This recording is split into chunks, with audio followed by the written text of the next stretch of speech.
नागपुर शहर महाराष्ट्र राज्य की उपराजधानी है और भारत देश के सीमानुसार मध्य भाग में बसा हुआ शहर है। यह एक ऐतिहासिक शहर है। इस शहर में गोलीबार चौक नामक पिछड़ा समझने वाला प्रसिद्ध इलाका है।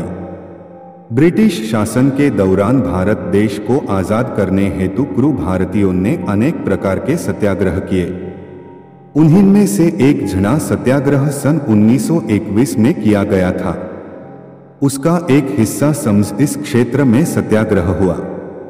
उनमें नागपुर वासियों ने लिया था। इस सत्याग्रह में लोगों ने अंग्रेजों के खिलाफ उन्हें यह देश छोड़कर जाने का नारा दिया गया था। तब अंग्रेजों ने इन सत्याग्रहियों को तितरबितर करने के लिए उन पर बंदूक से गोलियां चलाई थी। इन शूरों ने वह गोलियां अपने सीने पर झेल कर देश के लिए आत्म बलिदान किया और वे शहीद हुए। तब से इस क्षेत्र भाग को गोलीबार चौक के नाम से जानने लगे। आज भी इस चौक में इन शहीदों की स्मृति में शहीद स्तंभ बनाया गया है। यह गोलीबार चौक भविष्य में मोहल्ले में प्रचलित हुआ। इस मोहल्ले में हिंदू संस्कृति के हलबा इस आदिवासी जनजाति के लोग बड़ी संख्या में रहते हैं। इस चौक के बाजू में आदिवासी हलबा जमात के ठुबरीकर खानदान के सगे भाई रहते थे। उनके नाम थे तानबा, महादेव, विठोबा एवं बालाजी। उनका मूल व्यवसाय बुनकरी, साड़ियों बुनना था। चारों भाई संयुक्त परिवार पद्धतिनुसार एक साथ रहते थे। घर के हालात अति गरीबी के थे। रोज बुनाई कर शाम को मजदूरी मिलने पर घर गृहस्थी चलाते थे। ऐसे अति गरीबी हालात परिवार में दिनांक 3 अप्रैल 1921 को श्रीमान विठोबाजी राखरू ठुबरीकर तथा सरस्वतीबाई इस दंपत्ति के यहाँ महान त्यागी बाबा जुमदेव जी का जन्म हुआ। इस दंपत्ति के बाबा यह चौथी संतान है। बाबा के 3 बड़े भाई बालकृष्ण, नारायण एवं जागोबाजी तथा एक भाई मारुति सबसे छोटे थे। ऐसी 5 संतान इस दंपत्ति को थी। बाबा के बचपन का नाम जुम्मन था। घर की स्थिति अत्यंत गरीबी की थी और संयुक्त परिवार के कारण बाबा की शिक्षा मराठी चौथी कक्षा तक हुई। खर्च अधिक और आमदनी कम होने से बाबा ने आगे की पढ़ाई बीच में ही छोड़ घर के हालात में मदद करने का निश्चय कर उन्होंने उम्र के सिर्फ 12वें साल में पारिवारिक बुनकरी के व्यवसाय की शुरुआत की। बचपन से ही बाबा का उम्दा स्वभाव था। चेहरे पर तेज था, गठा हुआ शरीर था। बचपन से ही उनमें चुस्ती स्फूर्ति थी। वे बचपन से ही नीतिमत्तात्मक व्यवहार करते। वे दयालु स्वभाव के थे तथा उनका बचपन से ही परमेश्वर पर अप्रतिम विश्वास था। उन्हें बचपन में हनुमान चालीसा पढ़ने का शौक था। वे रोज शाम को हनुमान चालीसा पढ़ते रहते। प्राइमरी स्कूल में पढ़ते समय स्कूल से लौटने के पश्चात रसोई घर का दरवाजा बंद रहने से वे दरवाजे की दरार से अंदर झांकते रहते। तब उन्हें उस कमरे में भूरे रंग का व्यक्ति दिखाई देता। तथापि उस व्यक्ति को विशाल एक ही आंख होने बाबत उन्हें हरदम दिखाई देता था। पुराने जमाने में देह यष्टि, शरीर सौष्ठन को बड़ा महत्व था। इसलिए जगह जगह अखाड़े बनाए गए थे। इन अखाड़ों में छोटे बड़े लड़के व्यायाम हेतु जाते रहते। इस प्रकार बाबा को भी अपने बालपन में अखाड़ों में जाने का शौक लगा और देखते ही देखते वे उस परिसर में पहलवान के नाम से प्रसिद्ध हुए। उन्हें कुश्ती खेलने का भी शौक था। बाबा का विवाह उनकी उम्र के 17वें साल यानी सन 1938 में मरू महीने में नागपुर जिला के खापा गांव के प्रतिष्ठित निवासी श्रीमान बापूजी बुर्डे इनकी सुकन्या और तड़फदार व अप्रगण्य बुनकर नेता श्री सोमाजी बुर्डे इनकी बहन वाराणसीबाई उनके साथ संपन्न हुआ। बाबा ने विवाहोपरांत उम्र के 19वें साल बुनकरी का व्यवसाय छोड़ दिया और वे सेठ केसरीमल के यहाँ वही खाता लिखने का काम मासिक 30 रुपये वेतन पर करने लगे। दुकान मालिक मारवाड़ी समाज के थे। सेठ केसरीलाल की मृत्यु के बाद उनका लड़का मदन सेठ पुगलिया उनका मामा सेठ सरदार अमल की देखभाल में दुकान का कारोबार संभालने लगे। बाबा ने वहां 5 साल नौकरी की। बाबा जहां नौकरी करते हई वह सोने चांदी की दुकाना थी।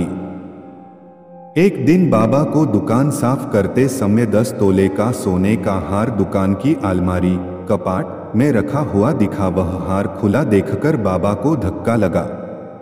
बाबा ने वह हार सेठ सरदारमल के घर पहुंचा दिया। उन्होंने डागाजी को बुलाया, वह उनका भांजा था। उन्होंने डागाजी को हार के बारे में पूछताछ की और उसे एक जोरदार थप्पड़ लगाया।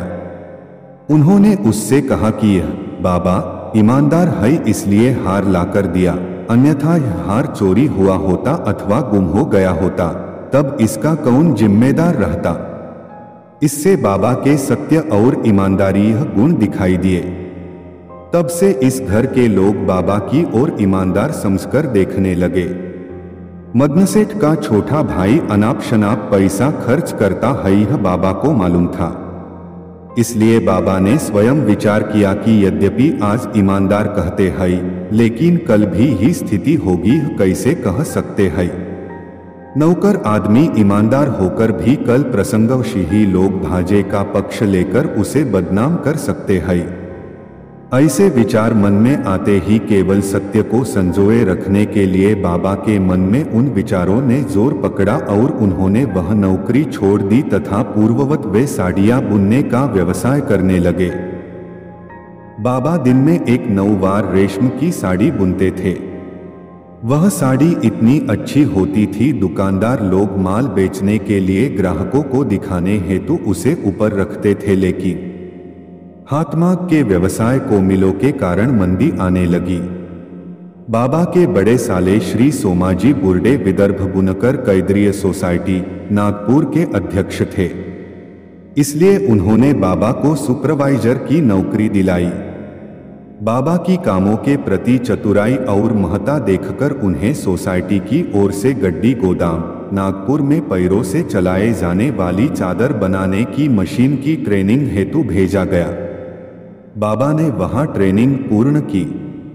पिली मार्बत एक मोहल्ला के पास सोसाइटी का एक कारखाना था। उस कारखाने में बाबा काम करने लगे। बाबा इतने होशियार थे कि अकेले स्वयं किसी की मदद न लेते, संपूर्ण मशीन खोलकर उसके अलग अलग पार्ट्स कर फिर से पूर्ववत स्थिति में उसकी फिस्टिंग करते थे। इसी दौरान बाबा ने दैवी शक्ति भी प्राप्त की थी। एक दिन इसी कारखाने में काम करने वाले वासुदेव नंदनवार नामक बाबा के पड़ोस में रहने वाले एवं बाबा के मित्र रहे गृहस्थ को काम करते समय सख्त जुलाब और उल्टियां होने लगी। तब अपने मित्र की हो रही दुर्दशा बाबा से देखी नहीं गई, इसलिए उन्होंने उसे पास बुलाकर एक गिलास में पानी लेकर उसे 11 बार फूंक मारकर तीर्थ दिया, जिस कारण उसे होने वाली तकलीफ एकाएक बंद हुई। तब से बाबा के पास कोई शक्ति है यह लोगों को मालूम हुआ। बाद में बाबा ने उस कारखाने की नौकरी छोड़ दी और वे महानगरपालिका में ठेकेदार की हैसियत से काम करने लगे। यह घटना 1976 की है। नागपुर के दिघोरी क्षेत्र में महानगरपालिका की ओर से नहर खोदने का कार्य ठेका बाबा को मिला था। वह काम करते समय उन्हें बहुत परेशानी हुई। उन्हें उस जगह भी बेईमानी दिखने लगी, इसलिए बाबा का मन उस बेईमानी से उगने लगा। उनके स्वाभिमानी स्वभाव को वह नहीं भाता था। इसी दौरान बाबा के सुपुत्र डॉक्टर मनो ठुबरीकर इन्हें Virginia medical centre, Virginia, America, यहाँ नौकरी लगी थी। उन्हें प्रथम वेतन मिलने पर उन्होंने बाबा से कहा कि अब आप काम बंद कर परमेश्वर के मानव जागृति के कार्य करें। बाबा ने सोच विचार कर और वर्तमान में घटित बेईमानी के व्यवहार से उबकर उन्होंने ठेकेदारी का धंधा बंद किया। तत्पश्चात उन्होंने आध्यात्मिक कार्यों के लिए अपना संपूर्ण जीवन अर्पण किया। बाबा जब काम करते थे तब वे मित्रों के साथ रहकर भी खुद का और उनका खर्च स्वयं ही करते थे। वे किसी को भी खर्च नहीं करने देते। बाबा सन 1976 से भगवत कार्यों के लिए खुद के पैसों से गांव देहात में धूप बारिश की परवान करते पैदल, साइकिल, बैलगाड़ी, बस जो भी मिलेगा उस साधन से यात्रा कर मानव जागृति के कार्य निष्काम भावना से निरंतर कर रहे हैं। लोगों के विभिन्न प्रकार के दुख कष्टों का निवारण कर रहे हैं। वे गुरुदक्षिणा नहीं लेते। आत्मा का अनादर न हो इसलिए किसी को अपने पैर पड़ने नहीं देते। आध्यात्मिक कार्य के द्वारा अत्यंत गरीब श्रमिक लोगों को सुख समाधान दिलाने के बाद उन्हें जीवन चलाने के लिए उनकी गृहस्थी उच्च स्तर पर लाने के लिए उन्होंने अपना सारा ध्यान सामाजिक कार्यों की ओर मोड़कर सहकारी स्तर पर बैंक बहुउद्देशीय ग्राहक भंडार दुग्ध डेयरी मानव मंदिर आदि की स्वश्रमों से निर्मित की। यह सब करने पर भी उन्होंने खुद की गृहस्थी के लिए कभी भी इन संस्थाओं का लाभ नहीं लिया। उन्होंने आध्यात्मिक और सामाजिक कार्यों के लिए हमेशा त्याग किया है। इस कारण उन्होंने अपने समान अनेक शिष्य तैयार किए हैं और अपने समान बनाने में कोई समय सीमा नहीं होती ऐसी कहावत को सिद्ध किया है। इसलिए उनके शिष्यों ने उन्हें महान त्यागी उपाधि से सुशोभित किया है। बाबा ने गृहस्थी संभालते हुए परमार्थ साध्य किए। बाबा आज भी उम्र में 71 वर्ष के होते हुए भी मानव जागृति के कार्य के लिए निरंतर दौरा कर रहे हैं। बाबा आज अपना जीवन ऐश्वर्यपूर्ण बिता रहे हैं। देगा वही पाएगा इस कहावत के अनुसार प्रारंभ में बाबा ने कड़ी मेहनत की जिससे अच्छे फल भगवान उन्हें दे रहे हैं। नमस्कार। या व्हिडिओला लाईक कमेंट्स व शेअर नक्की करा। आपल्या या यूट्यूब चॅनलला सबस्क्राईब नक्की करा। नमस्कार।